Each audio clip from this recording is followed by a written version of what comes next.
My name is Paul Hayes. I'm the director of Last Shot Redemption. I'm also the artistic director of Catastrophe Theatre Company, who are putting on the production in collaboration with Chrysalis Dance Company. There isn't any such thing as a conventional sequel in theatre, in that think of a play and then think of a sequel to it. There's no such thing as The Field 2 or Philadelphia, Here I Come, the sequel. So basically, why this is kind of a sequel is it's set in the same place. This church, St. Nicholas's Church in Galway in today's time.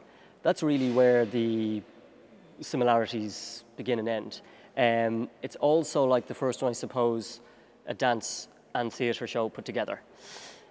There's a lot of companies in Ireland doing dance theatre, but I don't think there's very many companies doing theatre dance. The difference being a lot of dance theatre will be about 70% dance and 30% theatre. With these shows, it's the other mix. It's 70% a play with characters, narrative, fully dramaturg script. There just happens to be 30% of dancing in it. The writer repeats an awful lot of information in the play because he knows that only about 80% of the dialogue is actually going to be completely heard by the audience because of the echo effect. But the way he's written it, I think, even if you miss a little bit, you're still going to get the overall meaning of each of the characters' journeys. You need a writer to be writing for this space. You can't just get a play and put it on here because you will lose it entirely. Another aspect that St. Nicholas's gives us that some other churches that I've looked at haven't is the idea that we can promenade around it. So we go to 4 different spaces here. So the play begins in the graveyard, continues on through the chancel, into the altar, and finishes at the baptismal font. You wouldn't have that kind of space in a smaller church. As soon as you read a script, you have a very definite idea in your head of how a scene should unfold. And from the choreographer's point of view, the writer Colin was very specific in the script as to what he saw happening during the choreographic moments.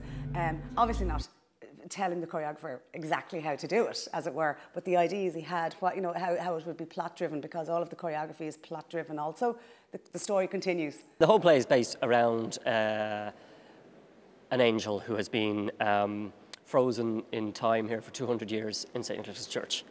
And he gets unfrozen now to try to find a way to earn his wings to get back to heaven. Not unlike It's a Wonderful Life, that kind of story. Is it contemporary, is it classical? It's an out-and-out comedy. It's not something you would ever see 200 years ago. So I suppose it's kind of a bit tongue-in-cheek in its references to times gone by. But yes, it's very much of today.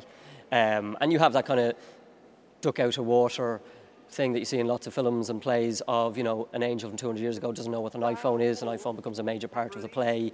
There's quite a few gags on that. It's completely contemporary. It is I who have released thee. By providence divine, from heaven you have come? Yes. Oh, be careful, Gadriel. You are weak. How long have I been here in prison?